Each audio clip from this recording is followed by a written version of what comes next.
जो हमारी संस्कृति है, जो हमारी विचारधारा है, जो हमारी आइडियोलॉजी है, मैं उसे इन मिसरों में पिरोता हूं कि हमने ज़मज़म दिया, आबे गंगा दिया, हमने ज़मज़म दिया, आबे गंगा दिया, तुमने भारत को दंगा ही दंगा दिया।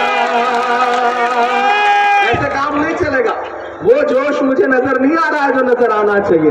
मैं फिर से पढ़ता हूं कि हमने ज़मज़म दिया, आबे गंगा दिया, तुमने भारत को दंगा ही दंगा दिया।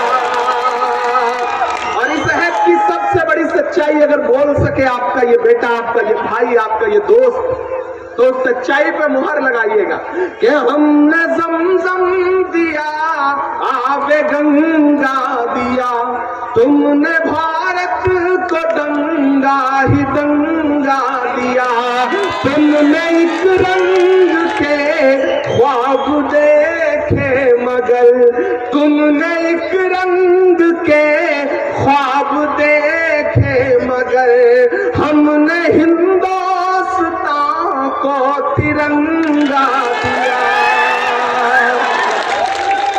ये तिरंगा बदन पर लपेटे हुए, ये तिरंगा बदन पर लपेटे हुए, एक दिन इस जमीन में उतर जाएंगे। मत समझना डराने से डर जाएंगे, अब के सारी हदों से गुजर जाएंगे। बड़गाम वालों, मैं गुजरात में खड़ा हूं। वो गुजरात जहां हिलाने पे पुल टूट जाता है, मैं उस गुजरात में खड़ा हूं। पुल टूटा तो ये लगता है क्या कि लड़के हिला रहे थे इसलिए टूट गया। वो गुजरात जहां ट्रेन जब भैंस से टकराती है तो भैंस नहीं मरती, ट्रेन का इंजन टूट जाता है। वो गुजरात जहां सड़क पर नारियल फोड़ा जाए तो नारियल नहीं फूटता, सड़क टूट जाती है। और शाहरुख खान के बेटे के पास से 5 ग्राम ड्रग्स पकड़ने के लिए जो तमाशा टीवी चैनलों पे किया गया उसे पूरे मुल्क ने देखा है। लेकिन मैं उस गुजरात में खड़ा हूं जहां हजारों हजार करोड़ की मुद्रा पोर्ट पर ड्रग्स जो है वो पकड़ी गई, तो आज तक पता करने के लिए कोई एजेंसी तैयार नहीं है कि वो किसका है, कौन लाया उसे, सरकार के किस मुख्यमंत्री और किस मंत्री के दोस्त ने उसे गुजरात में ला करके युवाओं को नशे का आदी बनाने का सपना देखा था। ये लड़ाई बहुत बड़ी है। आपको यह समझाया जाएगा, टीवी चैनलों के जरिए आपको यह बताया जाएगा कि नहीं, कांग्रेस तो लड़ाई में नहीं है, लड़ाई तो आम आदमी पार्टी लड़ रही है, लड़ाई तो MIM लड़ रही है। जो जमीन पर कहीं है ही नहीं उन्हें बताया जाएगा कि वो लड़ाई लड़ रहे हैं। मैं तो दिल्ली में रहता हूं, मैंने देखा है अरविंद केजरीवाल का सच। मैंने देखा है कि दिल्ली दंगों के दौरान वो शख्स एक लफ्ज बोलने को तैयार नहीं हुआ। मैंने देखा है कि जब मरकज पर FIR करने की बात आई तो सबसे पहले अरविंद केजरीवाल ने प्रेस कॉन्फ्रेंस करके कहा कि मरकज पर FIR की जानी चाहिए। मैं गवाह रहा हूं, मैंने देखा है। और वो जो हैदराबाद से दोस्त आए हैं, मुझे खुदा माफ करे, मैं कभी किसी का नाम लेकर के किसी पर टिप्पणी नहीं करता, लेकिन एक बात कहता हूं बड़गाम वालों कि जब आग लगती है तो न तो वो बरगद बचते हैं जो हवा को आंधी में तब्दील करते हैं, और न वो बांस बचता है जिसकी आपस की रगड़ से चिंगारी पैदा होती है। फिर से मेरी बात को नोट करना कि जब आग लगती है तो न तो वो बरगद बचता है जो हवा को आंधी में तब्दील करता है, और न वो बांस बचते हैं जो आपसी रगड़ से चिंगारी पैदा करते हैं। मेरी इस बात को जहन नशीन कर लेना, मेरी इस बात को दिल में बिठा लेना कि लड़ाई एक दो विधायक जिताने की नहीं है। आपको सपना दिखाया जाएगा कि हम 70 सीट पे गुजरात में चुनाव लड़ेंगे। जहां से वो आते हैं, जिस तेलंगाना में उनका घर है, वहां 8 सीट पर लड़ते हैं। 119 में सिर्फ 8 सीट पर, यहां 70 पे लड़ेंगे। यूपी में जाएंगे तो 100 पे लड़ेंगे। मेरे भाई 70 सीट पे लड़ोगे, एक आध दो सीट पे सम्मानजनक वोट पाओगे, बाकी पे जमानतें जब्त होंगी, लेकिन 100 सीटों पर भाजपा को फायदा पहुंचाओगे। जैसे अभी गोपालगंज के चुनाव में 2000 से महागठबंधन का प्रत्याशी 1700 वोट से हारा, लेकिन उन्होंने वोट कितने काटे? 1200, 12,000। मैं किसी को पर्सनल तंज नहीं करता, लेकिन मुझे हैरत होती है कि जब एक एक तकरीर से, एक एक बात से भाजपा को फायदा पहुंचता है, तो फिर ये समझ में क्यों नहीं आता लोगों के? तो मेरे नौजवान दोस्तों, खूब तकरीरें सुनो, खूब ताली बजाओ, लेकिन सियासी समझ पैदा करो अपने सामने। ये लड़ाई मैंने कहा ना, एक दो विधायक जिताने हराने से हल नहीं होने वाली है। सरकार कैसे बदलेगी इसकी हिकमत सोचो। जिस दिन सरकार बदलेगी उस दिन तुम्हारे 90% से ज्यादा मसलों के हल उसी दिन हो जाएंगे। इस बात को जहन नशीन कर लेना। मैं उत्तर प्रदेश से आया हूं। हमसे ज्यादा बंटने का दर्द कौन समझ सकता है? हमसे ज्यादा उस नुकसान को कौन समझ सकता है? आज घरों के बाहर बुलडोजर खड़े हैं, लोगों के घर ढहाए जा रहे हैं, कोई सुनने वाला नहीं है। लेकिन हमें पता है कि हमें लड़ना तो पड़ेगा, हमें बोलना तो पड़ेगा। खामोश रहेंगे तो आने वाली नस्लें हमें माफ नहीं करेंगी। हम उन आने वाली नस्लों की बेहतरी की लड़ाई लड़ रहे हैं और अलग ऐलान ये कह रहे हैं कि मेरे हिंदुस्तान से मेरी निस्बत कैसे तोड़ोगे, निस्बत कैसे तोड़ोगे। मेरे हिंदुस्तान से मेरी निस्बत कैसे तोड़ोगे, निस्बत कैसे तोड़ोगे। मेरे हिंदुस्तान से मेरी निस्बत कैसे तोड़ोगे। छत तोड़ोगे लेकिन मेरी हिम्मत कैसे तोड़ोगे। मेरे हिंदुस्तान से मेरी निस्बत कैसे तोड़ोगे, निस्बत कैसे तोड़ोगे। एक तरफ मगरूर सियासत के जालिम बुलडोजर है, सच बोल रहा हूं। एक तरफ मगरूर सियासत के जालिम बुलडोजर है, एक तरफ कुछ मजलूमों के सहमे सहमे छप्पर है। जालिम को जालिम कहने की जुर्रत कैसे तोड़ोगे। छत तोड़ोगे लेकिन मेरी हिम्मत कैसे तोड़ोगे। मेरे हिंदुस्तान से मेरी निस्बत कैसे तोड़ोगे, निस्बत कैसे तोड़ोगे।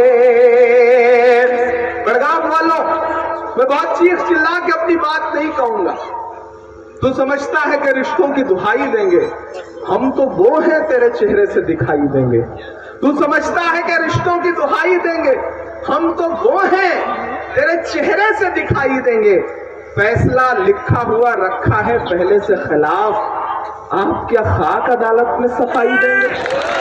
हालात वहां खड़े हो गए। इसलिए मैं फिर से आपसे कह रहा हूं कि इस बार ये एक्सपेरिमेंट का इलेक्शन नहीं है, प्रयोग करने का इलेक्शन नहीं है। ये मत सोचिएगा कि नहीं यार, हमारे लोगों को एक शौक ये भी रहता है नया झंडा हाथ में पकड़ने का, ये बड़ा शौक है हमारे लोगों को।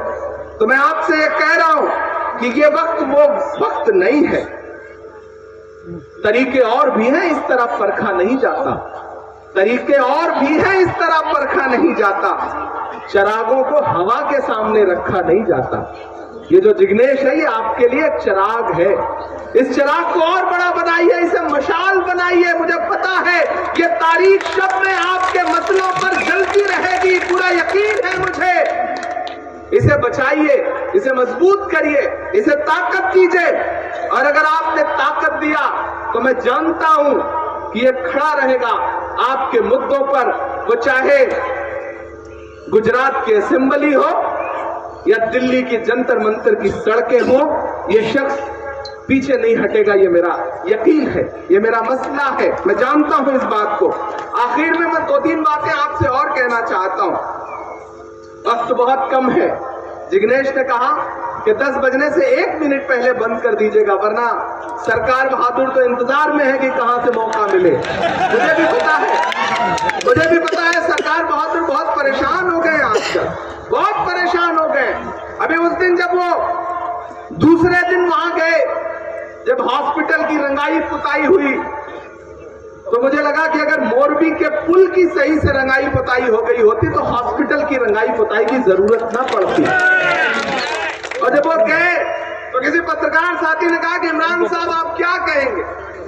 मैंने कहा मैं क्या कहूंगा, वो तो भावुक हो जाएंगे, अभी भावुक हो जाएंगे, एक संदेशा दे देंगे। मैं तो शायर हूं, किसी शायर ने कहा है कि वो अब तिजारती पहलू निकाल लेता है, मैं कुछ कहूं तो तराजू निकाल लेता है। मैं इसलिए भी तेरे फन की कद्र करता हूं, तू झूठ बोल के आंसू निकाल लेता है। मुझे ये बात पता है, मुझे ये पता है कि जब आप उनसे कहोगे कि पेट्रोल डीजल जो कांग्रेस की सरकारों के वक्त में 55 रुपए 60 रुपए लीटर बिका करता था, वो 100 क्यों पहुंच गया, तो वो कहेंगे हिंदू मुसलमान पे बात करो, टीवी चैनल आपके सामने थोप दिए जाएंगे।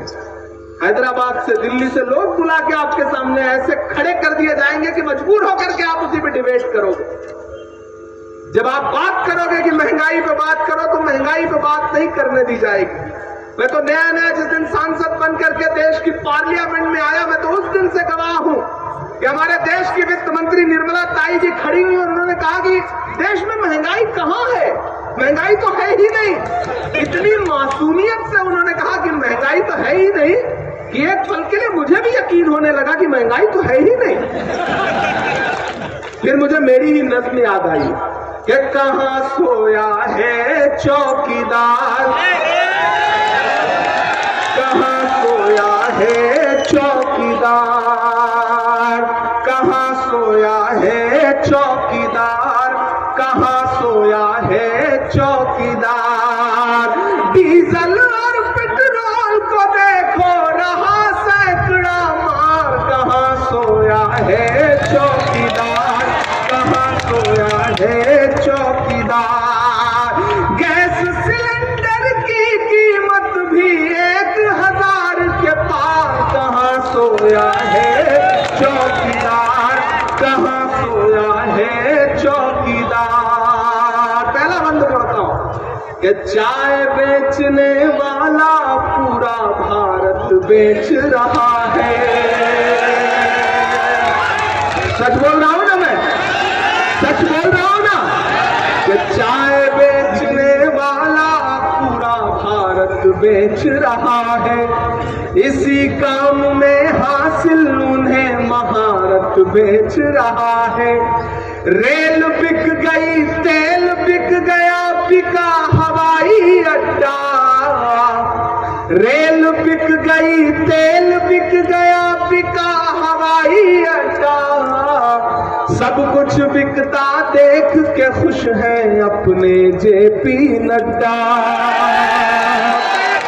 जनता महंगाई की मारी करती हाहाकार, कहां सोया है चौकीदार, कहां सोया है चौकीदार, कहां सोया है चौकीदार, कहां सोया है चौकीदार।